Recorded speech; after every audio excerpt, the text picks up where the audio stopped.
la segunda carta del apóstol Juan, y daremos lectura desde el versículo 1 hasta el versículo 13.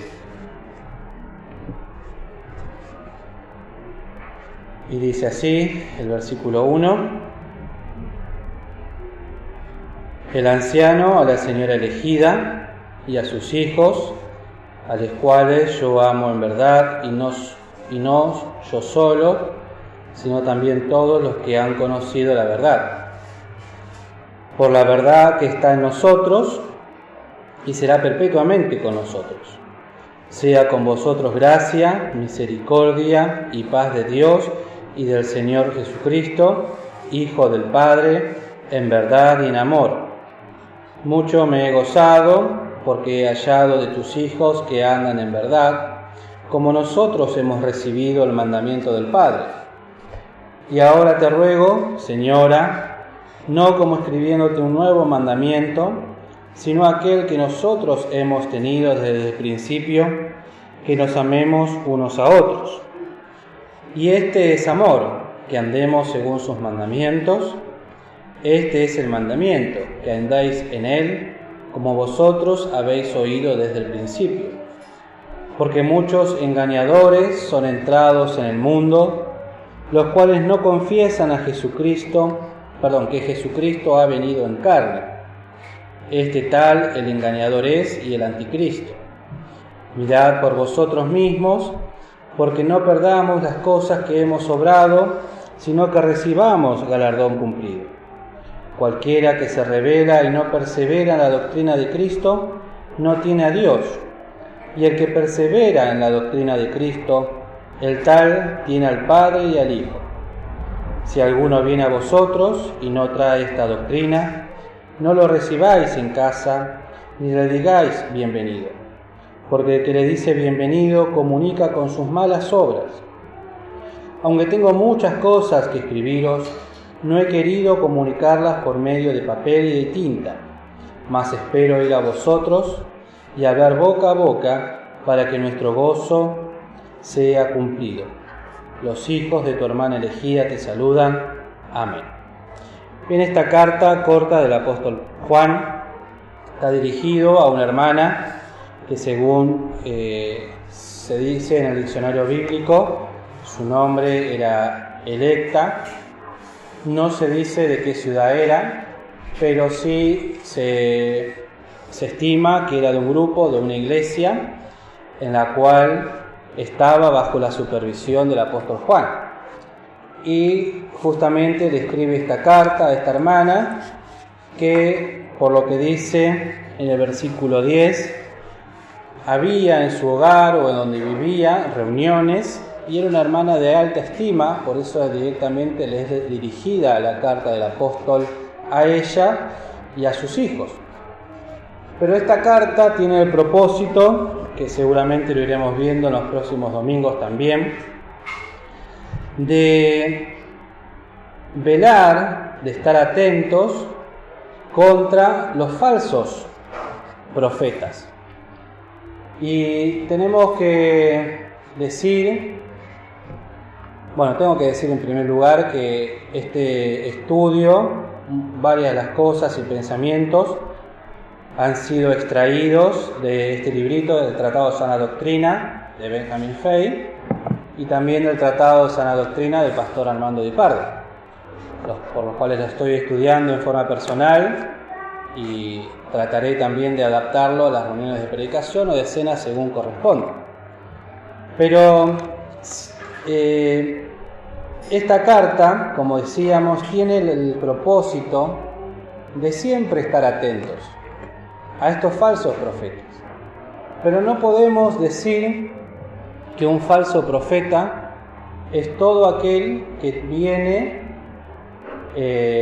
y que cree, y ahora voy a explicar bien, pero voy despacito porque es ¿cómo se llama? Un concepto difícil, sencillo pero difícil de explicar. No es un hermano en Cristo que cree algo distinto a nosotros, ¿sí? El falso profeta es aquel que no tiene a Cristo en su corazón y que niega doctrinas básicas, fundamentales, como la deidad de Cristo, ¿sí? Y la salvación por gracia, por medio de la fe. Entonces, cuando hablamos de falsos profetas, no estamos hablando de hermanos que están en la denominación o que tienen algunas doctrinas que son distintas o las piensan o las predican distintas, sino hombres, como dice acá la palabra, anticristos, que se ponen en contra de Cristo, que quieren usurpar el lugar de Cristo. Esos son los falsos profetas. Tenemos que decir también que si bien nosotros tenemos, por la gracia de Dios, la bendición de poder estar en un grupo de iglesias que tienen doctrinas bíblicas fundamentales, tenemos que corregir también muchas cosas. Y una de las cosas que yo siempre digo, y que me he dado cuenta hace unos años por mi vida personal, es que estamos en un grupo de iglesia que sostiene y predica el amor fraternal, y es una de las falencias que veo, primero comenzando por mí, la falta de amor fraternal hacia mi prójimo, hacia el hermano, cómo nos cuesta, ¿sí?, compartir, cómo nos cuesta juntarnos, cómo nos cuesta estar en comunión. Y por eso una de las cosas que hace unos años hemos propuesto, y es la intención, es el campamento de la iglesia, porque es algo que nos lleva a compartir días que no tenemos en otro momento del año en comunión fraternal, conociéndonos, hablando, porque si nos vemos poco en realidad, en las reuniones, en el verano nos vemos mucho menos, pero es el propósito de poder unir lazos fraternos entre nosotros. Y bueno, algún día, si el Señor lo permite, podremos participar con alguna otra iglesia u otros hermanos. Pero el amor fraternal, como lo hemos estado estudiando en estos días, en la escuela dominical, el amor que esta carta propone, porque como dice acá, ¿no?, en el versículo 1, a los cuales yo amo en verdad, y no solo yo, sino también todos los que han conocido la verdad. Este amor es el amor de Dios. El amor de Dios que está derramado en nuestros corazones por medio del Espíritu Santo. Y esta carta tiene 3 palabras fundamentales: amor, verdad y engañadores, los cuales vamos a ir viendo algunos de estos puntos hasta donde lleguemos en el día de hoy. No es mi idea tampoco apurarlo, pero lo primero que tenemos que decir de esto es que la verdad produce el amor. Nosotros, ¿y en qué sentido, no? Esto, que la verdad produce amor, porque fíjense que dice, y no yo lo soy, sino que también todos los que han conocido la verdad. O sea, el conocimiento de la verdad es lo que produce el amor. ¿Y en qué sentido? Fíjense, ¿no? Si nosotros, tomando de vuelta el ejemplo del campamento que vamos a compartir, si nos juntamos en un campamento, pero no sacamos todas las reuniones del medio, ¿sí?, no tenemos ninguna reunión, ¿qué sentido tiene juntarnos? ¿O por qué tenemos el deseo de juntarnos? Hablando de un campamento. Porque justamente hay algo que nos une, y es el conocimiento de la verdad. ¿Pero qué es la verdad? Y uno puede decir, bueno, tomar un diccionario bíblico o un diccionario común de la Real Academia Española, buscar la definición de verdad. Pero la verdad, a la luz de las Escrituras, es Jesucristo. Por eso la palabra dice, ¿no? Si ustedes buscan en San Juan, San Juan 14:6, perdón, son muchos textos y me confundo. San Juan 14:6 dice, yo soy, y Jesús les dice, yo soy el camino y la verdad y la vida. Nadie viene al Padre sino por mí. El Señor aclara algo, dice, yo soy. Primero el camino, la verdad y la vida. Y después, fíjense que tiene 2 puntitos, dice, nadie viene al Padre sino por mí, porque esta frase encierra estas 3 otras anteriores que dijo, porque dice, nadie viene al Padre para ir a un lugar que necesitamos. un camino. ¿Dónde está la verdad? Si no, como dice, una verdad, que nadie puede llegar a Dios, si no es por Cristo. ¿Y la vida qué significa? Porque estamos muertos en nuestros delitos y pecados, entonces, por medio de Cristo podemos llegar al Padre, que nos ha de dar ¿qué cosa? La vida espiritual. Entonces, ¿qué es lo que nos une? La verdad. ¿Y cuál es esta verdad?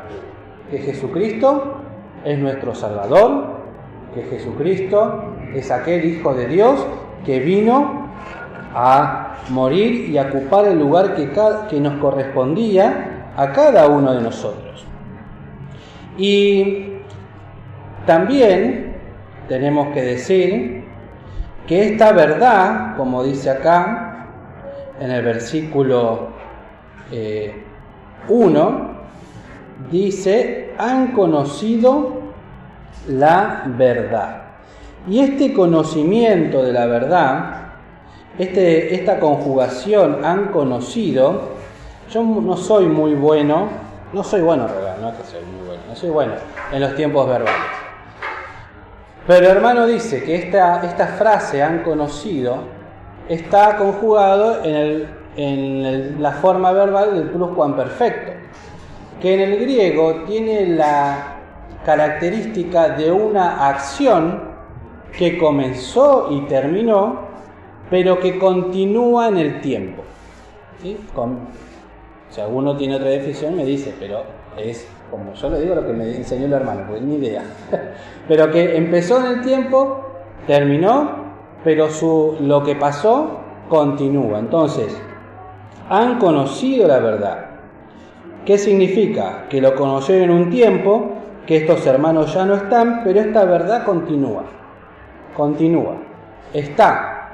Y esta verdad, justamente, es la que a nosotros nos llega en este día, y dice acá, porque la verdad que está en nosotros, y está significa permanecer, pero un permanecer particular. ¿Por qué? Porque esta palabra permanecer, que en el hebreo se dice eknokotes, hace justamente mención a que, permanecer, que está, hace justamente mención a lo anterior, de haber conocido y de que permanece. Y que ha de continuar, como dice acá en el versículo 2, perpetuamente con nosotros. Quiere decir que Cristo, una vez que entra en nuestros corazones, que es una doctrina bíblica, no se ha de ir. Siempre ha de estar en nuestros corazones. Por eso la salvación no se pierde. Y luego continúa y saltamos un poquito al versículo 3, luego volvemos. Pero dice, ¿no? El versículo 4, mucho me he gozado porque he hallado que tus hijos andan en verdad, como nosotros hemos recibido el mandamiento del Padre. Y para andar en esta verdad, para poder andar en esta verdad, necesitamos ser hijitos de Dios. Pero hace unos minutos mencionamos el pasaje de San Juan 14:6, que decía, yo soy el camino, la verdad y la vida. Y como siempre decimos que Dios no obliga a nadie, sino que, como dice las Escrituras, no que Cristo no vino a condenar, sino a salvar a los pecadores, y que no era Él el que los iba a condenar, sino la palabra que yo os he hablado, decía el Señor. Hay dos pasajes pero vamos a leer San Juan 5, no pierdan acá en 2 Juan, San Juan 5, versículo 40, que nos dice,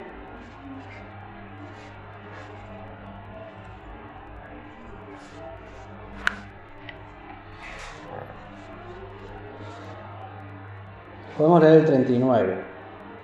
Escudriñad las Escrituras, porque a vosotros os parece que en ellas tenéis la vida eterna, y ellas son las que dan testimonio de mí. Por eso podemos atarlo con San Juan 17:17, que dice, santifícalos en tu verdad, tu palabra es verdad. y no queréis venir a mí, en el 40, para que tengáis vida. Entonces, hay una invitación a conocer la verdad. Hay un camino, pero ¿cuál es la decisión del hombre? Muchas veces, yo no quiero ir por ese camino. No quiero conocer la verdad. Como decía hoy Alfredo, ¿no?, en la reunión de cena. Buscan justamente lo que necesitan para sus vidas, no en el Dios verdadero, sino en el horóscopo, en las estrellas, en la adivinación, en toda suerte de ciencias de hombres, la adivinación, que no son otra cosa que ciencia humana y demoníaca. Pero cuando habla acá, en el versículo 4, que andan en verdad, andan viene de la palabra griega que significa peripateo, que es el andar habitual. ¿Sí? Es un andar continuo en la verdad. Entonces, mencionamos que la verdad es Cristo.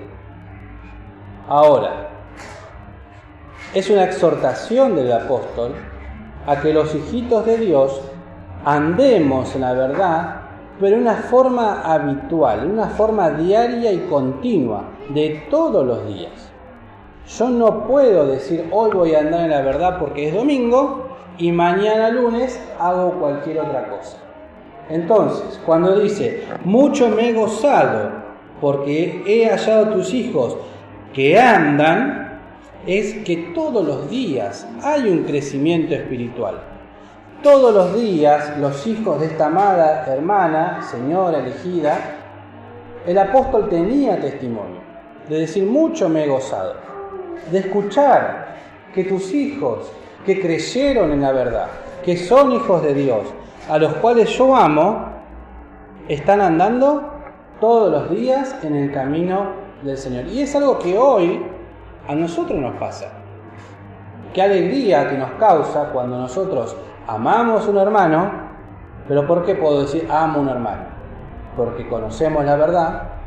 Y qué alegría nos da cuando ese hermano sabemos que anda en el camino diario, creciendo, aferrándose al Señor, pasando sus experiencias, sus tribulaciones, sus luchas, pero uno ve que persiste. Es triste cuando nos enteramos de lo otro. Cuando un hermanito o una hermanita decidió dejar de andar ¿en qué? En la verdad. ¿La verdad se va? No, porque la verdad es Cristo y permanece en nuestro corazón. Pero podemos tomar otro camino. Miren, pensaba esta semana, porque este librito, aunque me cuesta expresarlo porque da muchas vueltas y acomodadas ideas, lo vengo leyendo ya hace 3-4 semanas. Entonces tenía tiempo para ir pensándolo. Pero pensaba, no sé si alguno de ustedes alguna vez anduvo por Capital Federal, cualquier día de la semana, tipo 10, 11 de la noche, 9 de la noche, pónganle. Cuando van por 9 de julio, la avenida principal, ¿qué hay? Luces, y muchas luces, cartel luminoso, gente, vamos. Después cuando llegamos, yo lo veo generalmente eso porque cuando volvemos de la casa de mi suegra, de noche, hay luces, gente caminando, llegamos al obelisco y vemos gente de aquí para allá. Pero el otro día teníamos que darle de comer a los pequeños hijos que tenemos, entonces decíamos con Romina, bueno, vamos a comprar algo por algún lado. Pegamos la vuelta, 9 de julio, estacionamos en un lugar, compró y para no ir hasta la avenida Corrientes de vuelta, dobló una calle común. Ahora, ¿cómo cambia Capital Federal en una calle común? No hay negocios, no hay gente, luces tenues, tachos de basuras grandotes, gente en las calles, que vive en la calle. ¿Cómo cambia? Ahora, cuando uno va por las avenidas, por el buen camino, podemos decirle que hay luces, gente, ruido, cartelera, parece que todo está bien. Pero nos desviamos un poquito y la realidad ¿cuál es? Otra. Esto pasa con la verdad. La verdad es Cristo, el camino es Cristo. Pero yo tengo que permanecer en este camino. Porque si un día digo, no, voy a empezar a ir por otro lado, si bien la salvación no se pierde, donde me puede llevar el otro camino, no es justamente no sabemos qué puede llegar a pasar por ese camino. Y miren, cuando Alfredo hablaba, justamente en la reunión anterior, si alguno prestó atención, dijo, que después le voy a pedir que me lo pase, que había imágenes y dibujos. ¿De qué era? ¿Se acuerdan? A ver, para no se duerman, a ver, ¿qué fue lo que dijo? ¿Había imágenes y dibujos de qué? ¿De los que eran llevados a dónde? A los prisioneros. ¿Y qué tenían los prisioneros? Claro, algunos tenían que eran ganchos, a otros se les sacaban los ojos, ¿sí? Entonces, pensaba, ¿no? Con respecto al camino. Nosotros somos hijos de Dios. Pero Satanás, ¿qué es lo que busca? Esa figura. Tenernos sometidos, atados con ganchos en la boca, cegarnos de tal manera espiritualmente, presos, que no podamos salir más. Y no nos olvidemos que si somos hijitos de Dios, no hemos de perder la salvación. Pero como siempre digo, y lo he estudiado en algún momento, no me acuerdo de mi vida, pero esa frase, ¿no? Que si Satanás no te puede llevar al infierno, va a tratar de destruir nuestras vidas, como sea, hasta la muerte. Entonces,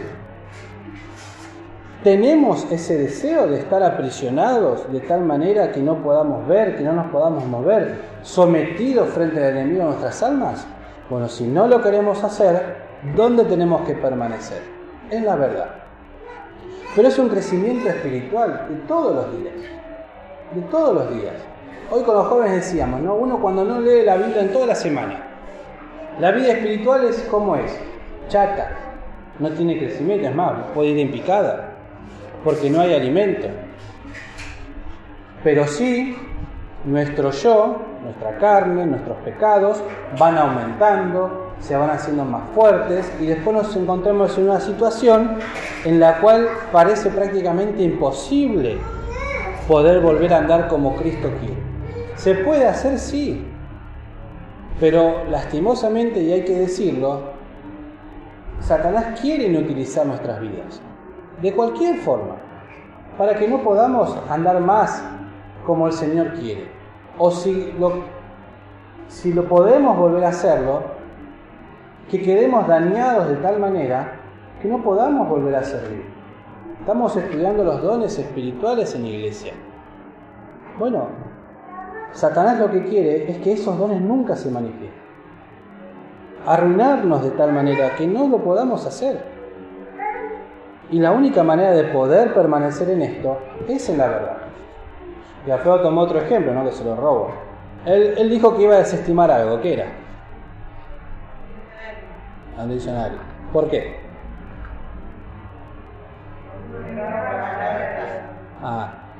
¿Y cómo se dio cuenta?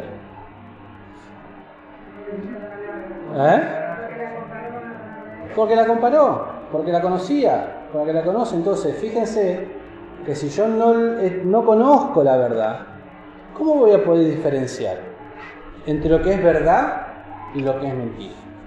¿Cómo me voy a dar cuenta? ¿Cómo se van a dar cuenta ustedes si lo que yo estoy diciendo es verdad o no? Si no conocen las Escrituras. Entonces, andar en la verdad es justamente esto: la lectura, la oración, la preparación. A ver, no es que uno tiene que ser, ¿cómo podemos decir? Ojalá pudiésemos, pero estar 24 horas del día sentado leyendo y no hacer más nada. No, porque hay que trabajar, hay que estudiar. Pero a la mañana, levantarnos un ratito antes, tomar las Escrituras, leerlas, orar, pedir al Señor que nos ayude. Hay tantas cosas en nuestras cabezas, tantas cosas, todo el día, a todas horas. Bueno, entonces, ¿cómo hacemos? Y es un ejercicio espiritual necesario para poder ir avanzando en esta carrera que nos es propuesta. Por eso, el apóstol Pablo dice justamente, y subimos un poquito al versículo 3, sea con vosotros gracia y misericordia y paz de Dios Padre y del Señor Jesucristo. ¿Qué cosa? qué el apóstol tuvo que poner Hijo del Padre?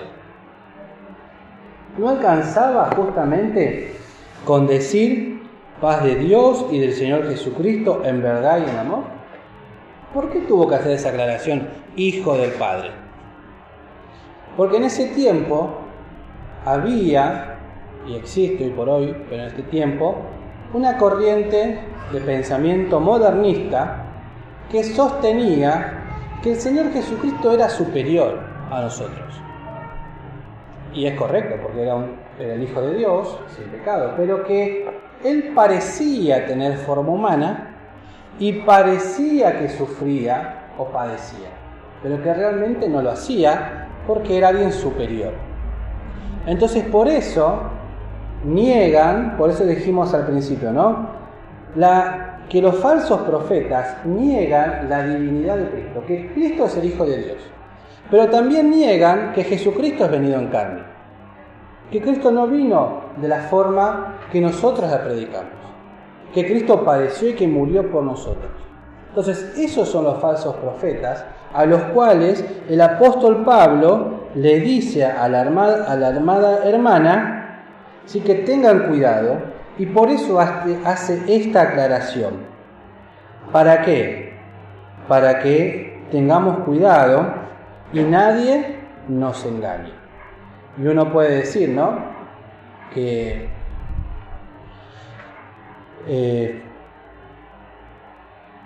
lo importante, sí, que Jesucristo haya venido, pero podemos pensar y decir que lo importante es el amor. Pero acá, ¿cómo dice? Porque el hermano dice, ¿no?, que hay un pensamiento o ideas que muchos se proponen predicar el amor y no tanto la verdad. Y otros quieren predicar la verdad sin amor.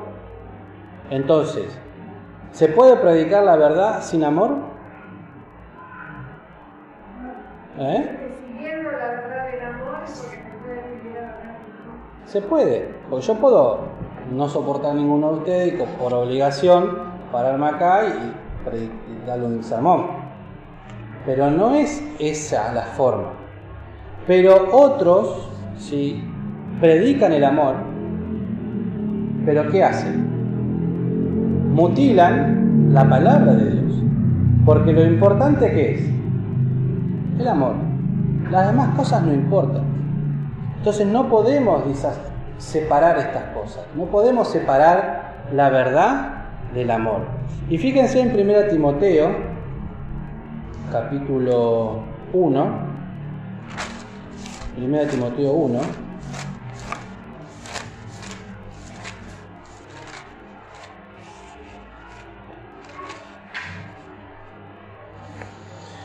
El versículo 16,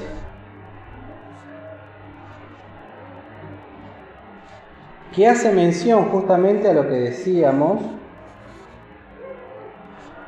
de nuestro Señor Jesucristo. Fíjense cómo dice el versículo 16: mas por esto fui recibido misericordia, para que Jesucristo mostrase en mí, el primero, toda su clemencia, para ejemplo de los que habían de creer en Él para vida eterna. A ver si me equivoqué, porque este era uno. A ver.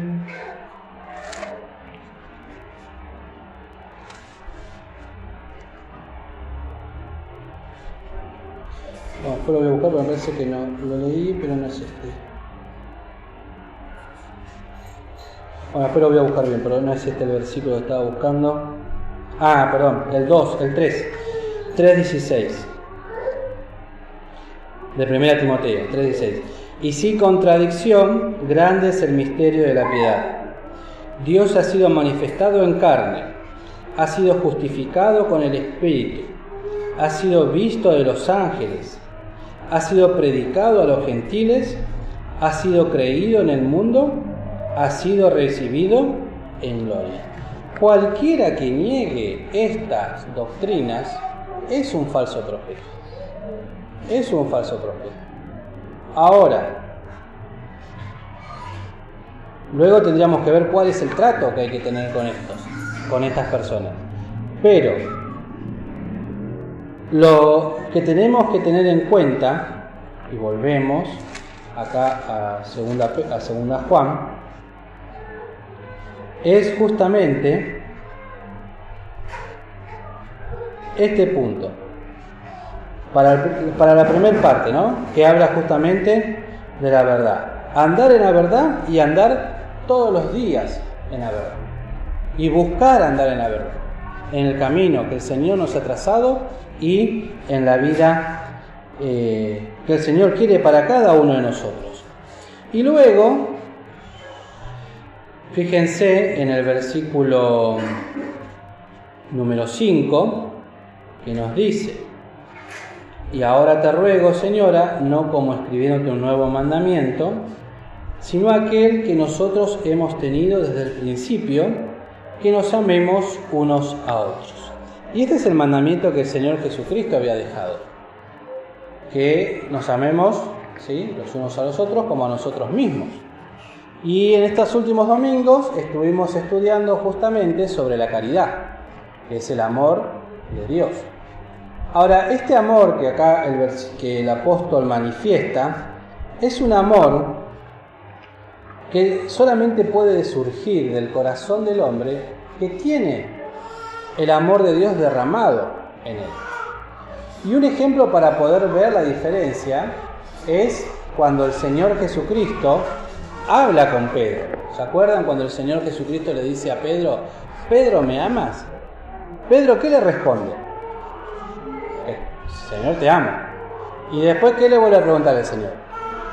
De vuelta lo mismo. Y la tercera vez, lo mismo. Bueno. Pero para nosotros en el castellano es la misma palabra. Pero en el griego hay dos formas de amor, o dos formas de escribir el amor. La primera es ágape y la segunda es filos. Entonces, cuando el Señor Jesucristo le pregunta, y vamos a cambiar la palabra, ¿no? Pedro, ¿me amas? Ahí usa la palabra ágape. ¿Sí? Podemos decir, Pedro, me ágape. ¿Y Pedro qué le responde? Te filo. El Señor le vuelve a preguntar, Pedro, ¿me ágape? Y Pedro qué responde? Te filo. Y la tercera vez el Señor dice, Pedro, ¿me filas? Y ahí fue cuando Pedro se entristeció. En castellano sería, Pedro, ¿me amas? Sí, Señor, yo te quiero. Pedro, ¿me amas? Sí, yo te quiero. Y la tercera vez, ¿cómo sería? Pedro, ¿me quieres? Y ahí se entristece Pedro y dice, sí, yo te quiero. Porque el amor que el Señor le pedía a Pedro era un amor superior, un amor de un compromiso mayor. Miren, vamos a hacer un ejemplo. Sí.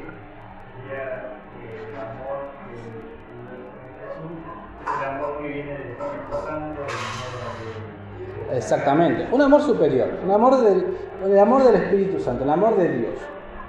El amor de Dios que se manifiesta para poder amar ¿a quién? A Dios. Pero ese amor es un amor de compromiso y de entrega. Miren, hay una cosa que a mí hace tiempo me llamó la atención una vez que le pregunté a una persona por qué al novio le decía te quiero, ¿sí?, y no le decía te amo. ¿Por qué le decía te quiero y no te amo? Es porque yo lo quiero. Decir te amo ya pasa a otro nivel la relación. Es otro compromiso. Y me quedó eso. Y hoy pensaba justamente en este tema que nosotros queremos, como podemos querer un amigo. Pero cuando yo amo a una persona, ¿sí?, quiero que la relación vaya ¿a qué? A otro nivel. Ya no me alcanza con ser, por ejemplo, como me pasó con Romina, no me alcanzaba con ser el amigo. Yo quería que sea mi novia, porque la amaba. Entonces, ¿qué pasa? Hay otra relación. Entonces, lo que el Señor me pide, ¿qué es? ¿Qué es lo que me está pidiendo? ¿Que lo quiera o que lo ame? Ahora, para que yo pueda amar y enamorarme del Señor, lo tengo que conocer. me tengo que santificar, tengo que andar en la verdad, y eso me va a llevar a tomar un compromiso con el Señor. Que muchos de nosotros podemos pensarlo, vamos a nuestro, como dice, ¿no? En la carta a los Efesios, has perdido tu primer amor. Pero ¿cuál fue el primer acto, podemos decir, de demostración tangible y visual de que realmente amamos al Señor, amamos a Dios? ¿Cuál fue? El bautismo. Primero fue nuestra conversión, obviamente, ¿no? Pero el bautismo es el primer acto, que uno toma un compromiso, un testimonio tangible, que lo ven los demás, y que uno sabe, porque lo hemos pensado y a muchos jóvenes lo dicen, y yo no me quiero bautizar, porque es para tomar ¿qué cosa? Mucho compromiso con el Señor. Pero todos hicimos ese algunos de los que estamos acá hicimos ese primer paso. Pero ¿qué pasa cuando lo hacemos? Es tomar un compromiso, porque entiendo que es algo que el Señor me pide, y como el Señor me lo pide, y yo quiero amar al Señor y servirle, tomo esa decisión. Y así en todos los aspectos de mi vida. El poder manifestar el amor que Dios quiere que le tengamos y que lo manifestemos, requiere de nosotros una vida de santificación, y así como decía, ¿no?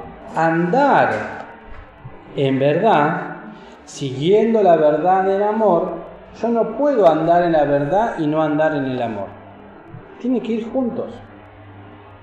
El andar en la verdad me va a llevar a que yo ame cada día más al Señor y pueda ir dejando por amor, no por obligación, por amor, aquellas cosas que el Señor quiere que vaya a dejar, que me vaya limpiando, que le vaya entregando. Entonces es un ejercicio diario. ¿Qué me pide el Señor? Por eso decimos que el Señor no obliga a nadie.